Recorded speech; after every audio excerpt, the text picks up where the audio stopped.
Welcome back to the channel, everyone.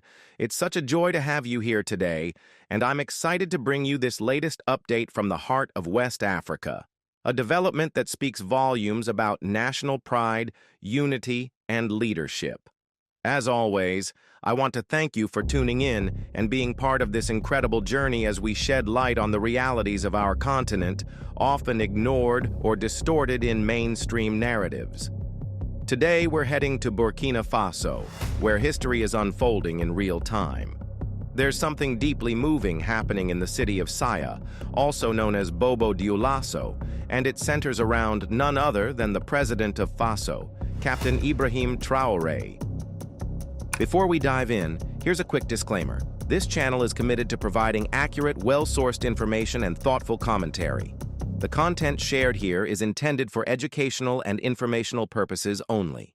We do not represent any government, political party, or organization. Our goal is to elevate discourse, give voice to the people, and present African stories with the depth and dignity they deserve. So with that said, let's unpack the remarkable scenes that unfolded in Burkina Faso on May 21, 2025. On that day, the energy in Bobo Dioulasso was electric. The streets were alive, the crowds were massive, and the atmosphere was one of celebration and deep patriotic pride. President Ibrahim Traoré, the head of state and a key figure in Burkina Faso's current transition, arrived in the city in the afternoon, and what he encountered was nothing short of breathtaking. Thousands of people from the region had gathered to welcome him, not with protest or skepticism, but with joy, singing, drumming, and applause. This was not a staged political event.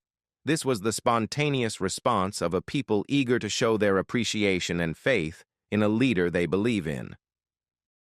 From the moment his convoy entered the city limits of Bobo Dioulasso, the president was met with overwhelming support. Residents lined the roads, waving flags, chanting slogans, and holding signs of encouragement.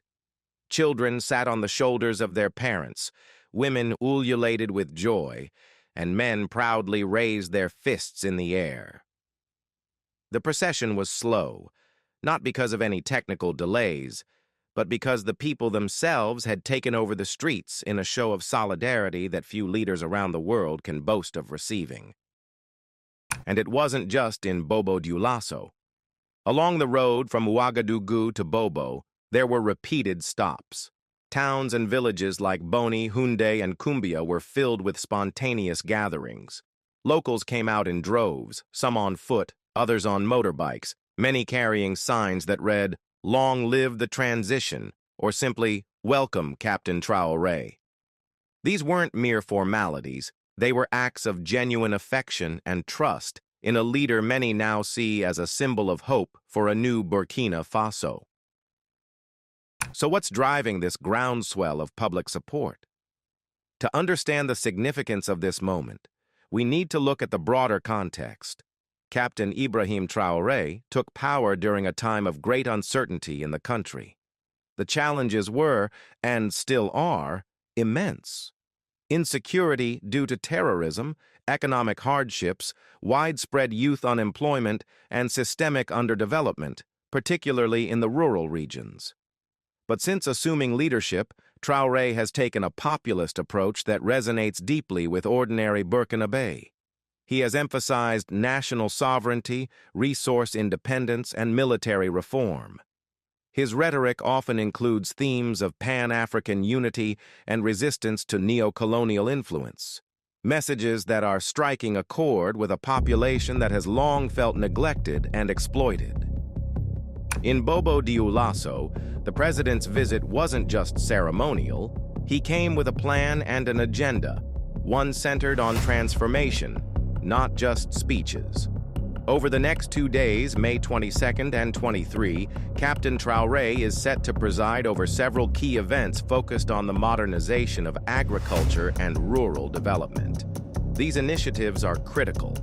Burkina Faso remains a largely agrarian economy, and yet the sector suffers from low productivity, limited access to modern equipment, and inadequate value chain infrastructure. That's why the government has made it a priority to modernize and intensify agricultural production, and this trip to Bobo Dioulasso is a practical step in that direction. One of the headline events is the ceremonial handover of agro-pastoral and fishery equipment. This is a big deal. We're talking about the distribution of modern tools and machinery that will help farmers and fisherfolk across the region improve their yields, reduce post-harvest losses, and increase their income. This isn't just about charity. It's about empowerment and investment in local capacity. Another major development is the laying of the foundation stone for a cashew nut processing plant. Cashew is one of Burkina Faso's key agricultural exports, yet the country has traditionally exported raw nuts with little value addition. This new plant represents a strategic shift. By processing cashews domestically, Burkina Faso can retain more value, create jobs, and move up the economic ladder from raw material exporter to industrial processor. It's a classic example of what real development looks like. Not just extracting resources, but transforming them locally for the benefit of the nation. And if that wasn't enough, the president is also launching the construction of a veterinary pharmaceutical plant. This facility will produce essential drugs for livestock, addressing a long-standing challenge in animal husbandry across the Sahel region. Diseases and lack of treatment have crippled pastoral communities for years, and this new plant will provide locally made solutions, reducing dependency on expensive imports while boosting food security. Now, I just want to pause here and extend a heartfelt thank you to all our loyal subscribers and channel members. Your support is what makes it possible for us to bring you stories like this, stories that matter, that uplift, and that inform. If you're watching this and you appreciate what we're doing, please consider supporting the channel through a super thanks. It's a great way to help us continue our work, expand our coverage, and bring even more in-depth reports from across Africa. Every contribution, no matter how small, makes a difference. And to those who've already donated, thank you, thank you, thank you. You're not just supporting a channel, you're supporting a movement for a new African narrative. Returning to the president's visit, it's important to note that all of these actions are part of a broader vision that Traoré has laid out. He wants to build a self-reliant, resilient Burkina Faso, one that doesn't beg for aid, but rather stands firm in the global community. And while critics argue that his government still faces major hurdles, the scenes in Bobo Dioulasso suggest that he has the people firmly behind him.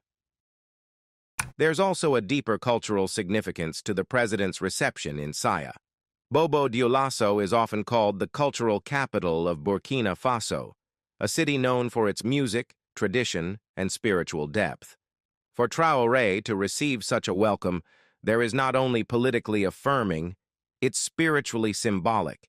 It's as if the soul of the nation is rising up to say, "We see you, we support you, now lead us forward." Of course, challenges remain. The security situation in the north and east of the country is still volatile. The international community continues to watch Traoré's administration with a mix of skepticism and curiosity. There are debates around governance, human rights, and the transition timeline to civilian rule. But what can't be denied is the connection between this president and his people, a bond that appears stronger than ever. This moment in Bobo Dioulasso could mark a turning point, not because everything is perfect, far from it, but because hope is alive. And in a world where despair too often dominates the headlines, hope is powerful. Hope can unite a people. Hope can build nations. So what happens next? That's the big question. Will these development projects bear fruit? Will the momentum of public support translate into long-term stability and prosperity? Only time will tell. But one thing is clear. Burkina Faso is moving, and it's moving with the people at the center of the journey. Captain Ibrahim Traoré's leadership continues to divide opinion outside the country. But inside Burkina Faso, the message from the people of Sia is unmistakable. They believe in this path. They believe in this moment. And perhaps, just perhaps, they are beginning to believe again in a future where their country stands tall, proud, and independent. Thank you once again for watching.